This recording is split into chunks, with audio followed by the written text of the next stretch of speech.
Hello friends, तो welcome है आपका हमारे चैनल पे। और आज हमारे साथ एक नए गेस्ट हैं प्रथमेश। और Prathamesh Indian railway service of signalling engineering में है, IRSSC IAS ऑफिसर हैं 2018 बैच के। और प्रथमेश को 5 साल हो गए हैं ऑलमोस्ट रेलवे में, और आई थिंक छठा साल भी आपका चल रहा है। तो प्रथमेश, स्वागत है मेरे चैनल पे आपका। Thank you, Lucky, for having me. So Prathamesh, I want you to introduce to our audience. Hello everyone, मेरा नाम प्रथमेश काकड़े है। मैं 2018 बैच का IRSSE ऑफिसर हूँ। करंटली मैं यहाँ सिकंदराबाद में पोस्टेड हूँ। मैंने ग्रेजुएशन किया था NIT दुर्गापुर से, BTech in electronics and communication engineering. उसके बाद में मैंने कुछ देर BARC मुंबई में काम किया था एंड फिर मैं रेलवेज ज्वाइन किया हूँ। रेलवेज ज्वाइन करने के बाद 2 जगह ऑलरेडी काम करने के बाद मैं यहाँ सिकंदराबाद में पोस्टेड हुआ अभी। ओके भावे प्रथमेश, तो आपने जैसे बार्क में, और ये आपकी सेकंड जॉब है। यस। तो बार्क भी काफ़ी प्रेस्टिजियस जॉब है, साइंटिस्ट की जॉब है। मैंने उसका इंटरव्यू एक्सपीरियंस भी कल लोगों के साथ शेयर करा है। तो प्रथमेश, आप इतना अभी मतलब ऑलमोस्ट 6 साल हो गए सर्विस में, मतलब 5 सर्विस कंप्लीट और छठा आपका साल चल रहा है। तो कैसी लगी आपको ये Indian railway service of signalling engineering जो सर्विस है, वो कैसी लगी आपको? अभी तक क्या एक्सपीरियंस रहा आपका? अभी तक का एक्सपीरियंस तो बढ़िया रहा है मेरा। सो बेसिकली आपको इस सर्विस में काफ़ी सीखने को मिलेगा, काफ़ी चैलेंजेस आएंगे, काफ़ी टेक्निकल प्रॉब्लम्स आएंगे जिनको सॉल्व करना पड़ेगा। तो ये जो सर्विस है ये not just technical but also managerial, because all the railway services are techno managerial services. So basically आप जब ज्वाइन करते हो आपका टेक्निकल पार्ट ज़्यादा होता है एंड मैनेजरल कम। एंड जैसे जैसे आप ऊपर जाते हो तो टेक्निकल थोड़ा कम होता है और मैनेजरल ऊपर। सो अभी तक मेरी सर्विस में टेक्निकल पार्ट बहुत ज़्यादा था, तो सीखने में मज़ा आ गया था। एंड कुछ ऐसे प्रॉब्लम्स थे जिनको सॉल्व करने के लिए जो कुछ हमने सीखा है उसका भी कभी यूज़ करना पड़ा था। And facilities wise also the job gives you very good facilities. And the main thing that this job gives you is connections. आपका जो नेटवर्क बनता है वो बहुत बढ़िया बन जाता है, because you have to be in touch with many people throughout the day.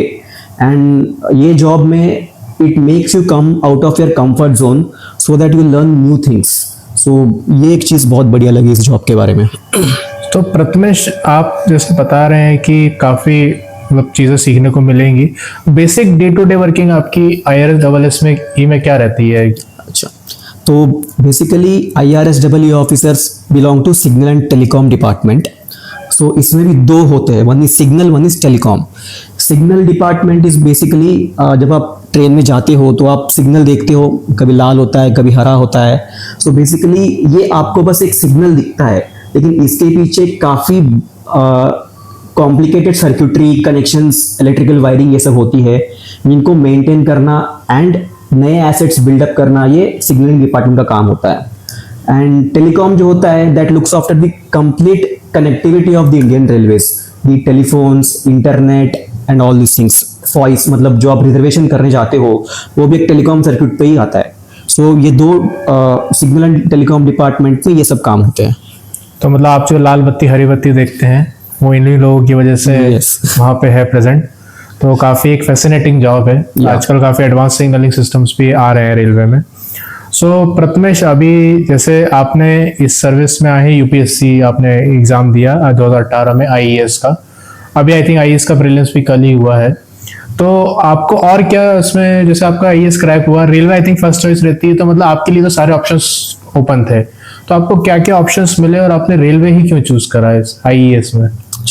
Basically जब आप UPSC इंजीनियरिंग पास करते हो आपके पास ऑप्शंस जो होते हैं, one is Indian railway service of signalling engineers, Indian railway store services, Indian telecom services, Indian radio regulatory services, then Indian naval services, Indian naval store services और कुछ 2-3 services होते हैं।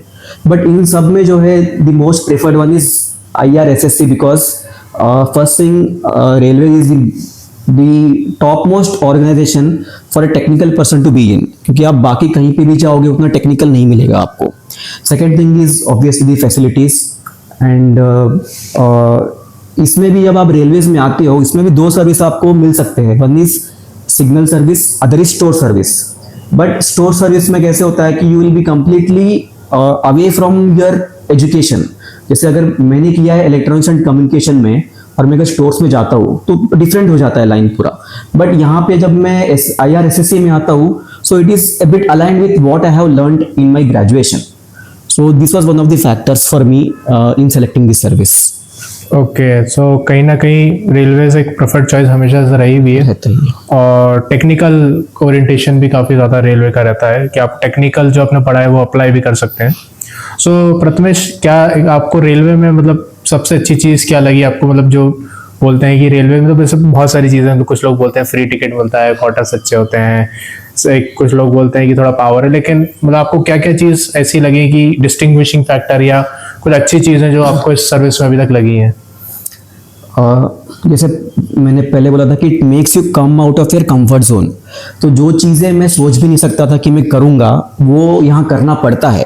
सो बेसिकली आप अपने skill set, you are building your skill set, you are expanding it, you are ऐसे ऐसे चीज़ें सीखोगे जो आपको अभी नहीं लगता है कि काम आएगा, बट फ्यूचर में आपको काम आ जाएगा. Because as you go up the line there are some skills which you need to learn, and अभी इस present situation में I am able to learn those things because I am in railways. But if I compare with the other services, I don't think I could have learned it there. Okay, so काफ़ी एक challenging service है. Challenging है, plus this job मतलब ये जो IRSSE service है यहाँ पे आपको कंटिन्यूस अलर्ट रहना पड़ता है. So basically you will be on your toes, you will always be sharp, मतलब आपका माइंड शार्प रहेगा हमेशा कि सो प्रथमेश, अभी जैसे यूपीएससी का एग्जाम हुआ है कल ही, और अभी आगे भी यूपीएससी के जो सिग्नलिंग डिपार्टमेंट के लोग हैं वो आईएएस का एग्जाम अभी लिखेंगे या लिखने वाले होंगे. उन लोगों के लिए मतलब किन चीज़ों का ध्यान रखना है? आपने ऑलरेडी एग्जाम क्रैक करा है, तो व्हाट आर योर टिप्स, और आपने प्रिपरेशन में क्या गलती करी है? आपको ऐसा लगता है कि ये चीज़ करने से तो एटलीस्ट आपको मतलब ये तो मस्त चीज़ है जो आपको करना है अगर आपको यूपीएससी जैसे बड़े एग्जाम को क्रैक करना है, specially signalling point of view से जो आप इंजीनियरिंग सर्विस में देखें तो? अच्छा, तो अगर आप यूपीएससी इंजीनियरिंग सर्विस में देखोगे तो ये होता है इलेक्ट्रॉनिक्स एंड टेलीकम्युनिकेशन स्ट्रीम. तो like all the other streams आपको प्रीलिम्स होता है, मेंस होता है, फिर इंटरव्यू होता है. सो प्रीलिम्स के लिए अलग स्ट्रेटेजी होनी चाहिए, मेंस के लिए अलग एंड इंटरव्यू के लिए अलग. अगर मैं पहले इंटरव्यू की बात करूँ, so interview is not your average interview, this is your personality. This is interview जज योर पर्सनालिटी. सो बेसिकली अगर आप सोचोगे कि मैं 10 दिन में पढ़ लूंगा इंटरव्यू के लिए एंड मेरा इंटरव्यू हो जाएगा, then that is wrong.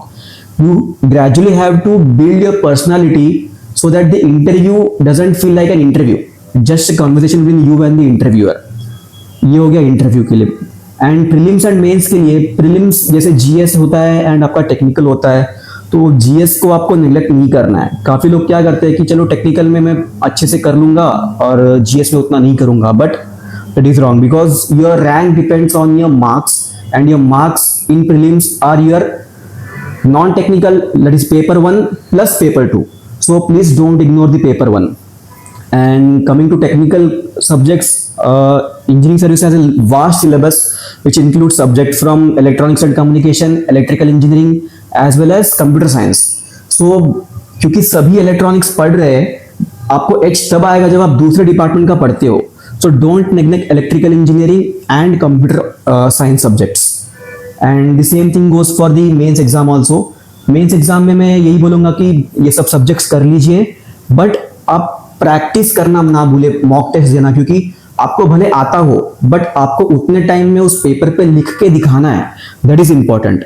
So please mock test दीजिए, प्रैक्टिस कीजिए, एंड दैट्स इट प्रिपरेशन के बारे में. एक इम्पॉर्टेंट बात आपने जैसे बोले कि इलेक्ट्रॉनिक्स में इलेक्ट्रिकल वाला पार्ट भी आता है, yes. तो उसको भी प्रिपरेशन करना जरूरी है अगर आपको आईएएस स्कोर में जाना है तो. That is important thing. और लोग जीएस को नेग्लेक्ट करते हैं, हालांकि क्वालिफाई करने के लायक मार्क्स आते हैं, बट रैंक में कहीं ना कहीं मैटर करता है वो. तो मुझे अपने टाइम पे भी याद है जीएस में मैंने काफ़ी एक अच्छा स्कोर करके एक अपर एज आ गया था कि आप मेंस में अगर कुछ इधर उधर भी होगा तो रैंक विल थोड़ा संभाल लेगा प्रीलिम्स. तो ये काफ़ी एक वैल्यूएबल इंसाइट है जो प्रथमेश ने दी. आपको एक तो जीएस नेग्लेक्ट नहीं करना है, दूसरा तीनों की स्ट्रैटेजी अलग रखना है. इंटरव्यू के लिए आपको स्टार्टिंग से थोड़ा सा एक पर्सनालिटी डेवलपमेंट में जाना है, और एक मेंस और टेक्निकल के लिए आपको इलेक्ट्रॉनिक्स में अगर आप हैं तो इलेक्ट्रिकल पे थोड़ा ज़्यादा ध्यान दीजिए. सो प्रथमेश, एक तो रेलवे जैसे हमने देखा सिग्नलिंग सर्विस है, लेकिन इलेक्ट्रॉनिक्स से बहुत लोग ग्रेजुएट्स होते हैं आजकल, so what are the career options, क्या क्या अभी अगर कोई इलेक्ट्रॉनिक्स से ग्रेजुएट होने वाला है या हो चुका है, उसके पास क्या क्या ऑप्शंस इलेक्ट्रॉनिक्स में? दो ऑप्शन है, एक तो आप डायरेक्टली ऐसे गवर्नमेंट सर्विस में आ सकते हो. So after electronics you can even go to PSUs like ONGC, IOCL, ये सब through GATE. The second thing is आपको प्राइवेट में अगर जाना है तो after BTech not many companies hire direct graduates for electronic roles. So what most people suggest is आप MTech कीजिए अच्छे कॉलेज से, and after MTech you will be getting a very good job in good electronics companies like Intel, AMD, Cisco, all these companies. So आपको prioritise करना है कि आपको करना क्या है. आपको कोर डिजाइन में जाना है, जैसे फुली टेक्निकल सब्जेक्ट में, तो आपको गेट दे के आपको स्पेशलाइजेशन करना होगा and then you can go to any company. So एक तो PSU है और Yes. एक जैसे IAS है. गवर्नमेंट जॉब्स में आई थिंक काफी ज्यादा वैकेंसीज आ रही हैं इलेक्ट्रॉनिक्स में, और प्राइवेट में MTech को थोड़ा प्रेफरेंस ज्यादा है. Because electronics is becoming highly specialised. जैसे अभी जैसे GPUs बनाना है तो आपको उसके लिए जो डिजाइनिंग होता है, fabrication, it's very specialised. And जैसे हमारा अभी everything is moving towards AI, the role of electronics is increasing because you have to manufacture the GPUs on which the AI runs. And for this, even the government of India is giving like lot of priority to set up fabrication plants in India. So आगे जाके काफी ज्यादा ये jobs बढ़ने वाले हैं electronics के लिए. This is my opinion.